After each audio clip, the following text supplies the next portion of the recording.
इसी तरह नबी अलैहिस्सलातु वस्सलाम पर इसने फजीलत का दावा किया, नाउजुबिल्लाह। मिर्ज़ा कादियानी का एक मुरीद था, तो उसने ना मिर्ज़ा कादियानी की शान में, मिर्ज़ा कादियानी की शान के अंदर एक गज़ल लिखी।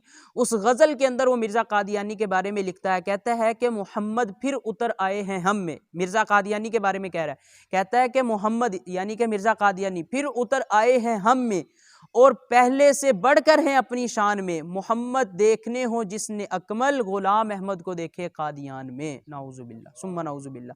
कहने लगा कि अब ये जो मोहम्मद आ रहा है वो उस मोहम्मद से नाउजुबिल्ला अफजल है। मिर्ज़ा गुलाम कादियानी बदबख्त ने, कादियान के चमगादड़ ने, काने ने ये वाली जो गज़ल थी इसको फ्रेम करवा के अपने कमरे के अंदर इसको लटकाया हुआ था।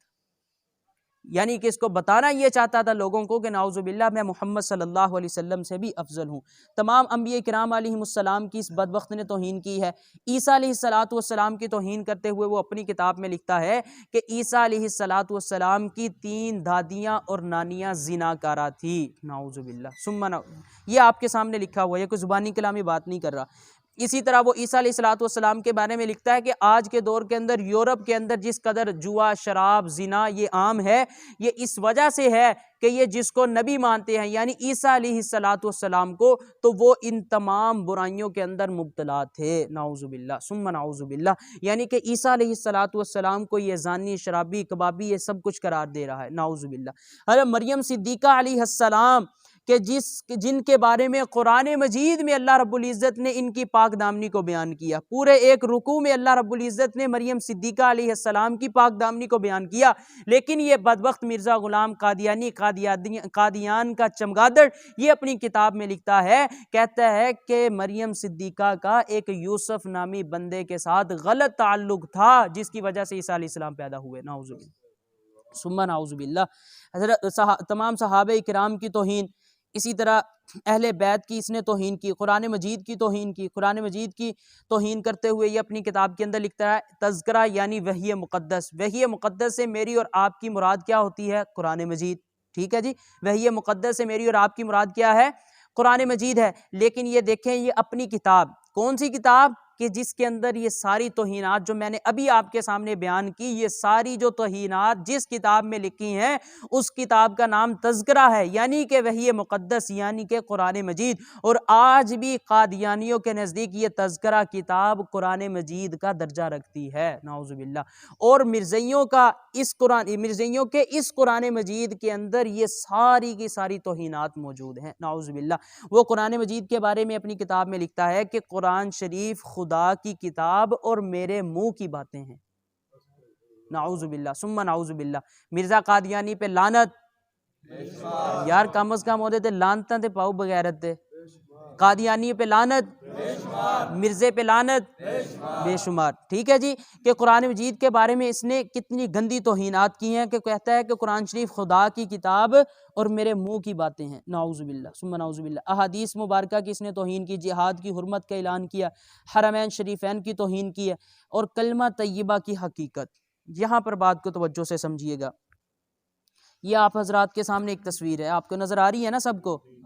ये क्या है जी? आपके सामने लिखा हुआ है, ये अल मस्जिदुल महदी लिखा हुआ है, ऊपर कलमा लिखा हुआ है ला इलाहा इल्लल्लाह मुहम्मदुर रसूलुल्लाह। ठीक है जी, वो भी लिखा हुआ है अल मस्जिद ला इलाहा इल्लल्लाह मुहम्मदुर रसूलुल्लाह। ये जो लोग निकल रहे हैं, इनके सर पे टोपी भी है, मुंह पे दाढ़ी भी है, मस्जिद के अंदर से निकल रहे हैं, नमाज पढ़ के निकल रहे हैं, और मैं कह रहा हूँ कि ये लोग पक्के ठक्के काफिर हैं, क्योंकि ये कादियानी है।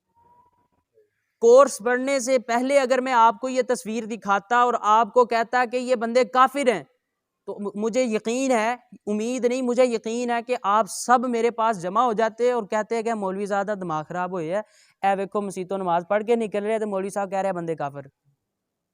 लेकिन हकीकत में ये लोग क्या हैं? कादियानी हैं और दायरा इस्लाम से खारिज हैं। किस वजह से? अपने कुफरिया अकायद की वजह से। अब बात समझ में आ गई, कुछ ना कुछ आपको मालूम ये हुआ कि कादियानियों को काफिर क्यों कहा जाता है। बात समझ में आ गई ना कि कादियानियों को काफिर हम कलमा पढ़ने की वजह से, नमाज रोजे की वजह से नहीं कहते, बल्कि कादियानियों को उनके कुफरिया अकायद की वजह से और मिर्जा काने भैंगे को नबी मानने की वजह से काफिर करार दिया जाता है। बात समझ में आ गई जी। तो कादियानियों से सवाल किया बड़े लोगों ने जो उस वक्त मौजूद थे कि भाई अगर तुम इस मिर्ज़े काणे को अल्लाह का नबी मानते हो। तो जितने भी अंबिया किराम इस दुनिया में तशरीफ़ लाए तो तमाम अंबिया किराम का अपना कोई ना कोई कलमा होता था। जैसे मिसाल के तौर पर ला इलाहा इल्लल्लाह ईसा रूहुल्लाह, ला इलाहा इल्लल्लाह मूसा कलीमुल्लाह, ला इलाहा इल्लल्लाह इब्राहिम खलीलुल्लाह, ला इलाहा इल्लल्लाह मुहम्मदुर रसूलुल्लाह। तो इनसे सवाल किया कि अगर तुम इसको अल्लाह का नबी मानते हो, अगर वाक़अतन ये अल्लाह का नबी है, तो फिर तुम अपना कोई कलमा बनाओ, अपना कलमा सुनाओ। तो कहने लगा इसका बेटा मिर्ज़ा बशीरुद्दीन, ये आपके सामने लिखा भी हुआ, मैं अपनी तरफ से बात नहीं करता, ये आपके सामने लिखा हुआ। मिर्ज़ा बशीरुद्दीन कहता है कि भाई हमें नया कलमा बनाने की ज़रूरत नहीं है। लोगों ने पूछा भाई तुम्हें नया कलमा बनाने की ज़रूरत क्यों नहीं जब तुम इसको नबी मानते हो? कहने लगा कि हम नया कलमा तो तब बनाते कि जब उस मोहम्मद में और इस मोहम्मद में कोई फ़र्क होता। जब उस मोहम्मद में और इस मोहम्मद में कोई फ़र्क ही नहीं तो हमें नया कलमा बनाने की भी ज़रूरत नहीं। और उसने फिर आगे वजाहत की, कहने लगा कि जब हम ला इलाहा इल्लल्लाह मुहम्मदुर रसूलुल्लाह पढ़ते हैं तो इस मोहम्मद से मुराद हमारी मिर्ज़ा कादियानी होता है, ना कि आप अलैहिस्सलातु वस्सलाम। इनके कलमे की हकीकत समझ में आ गई कि ये जो हर मुसलमान के सामने और ला इलाहा इल्लल्लाह मुहम्मदुर रसूलुल्लाह, यार मैं तेरे वर्गा कलमा पढ़ रहे हैं, तू मुसलमान थे मैं काफिर। अब समझ में आया कि ये काफिर क्यों, कि ये बदबख्त मुहम्मदुर रसूलुल्लाह पढ़ के मेरे नबी की तौहीन कर रहा है। मालूम ये हुआ कि ये कलमा पढ़ने की वजह से मुसलमान नहीं हो रहे, बल्कि कलमा पढ़ने की वजह से गुस्ताखे रसूल हो रहे हैं कि इस मोहम्मद से मुराद मिर्ज़ा काने को ले रहे हैं। बात समझ में आ रही है ना जी? दोस्तों यही वो चीज़ें हैं, यही वो सवालात हैं, यही वो इनका अंदर का गंद है जो आपके सामने रखने के लिए आया कि इस फितने को कोई आम फितना ना समझना। ये ऐसा गंदा तरीन फितना है कि इस फितने को पहचानना हमारे लिए बड़ा मुश्किल है। बेहतरीन सदका जारिया हासिल करने के लिए इस वीडियो को शेयर करना मत भूलें। जज़ाकल्लाह।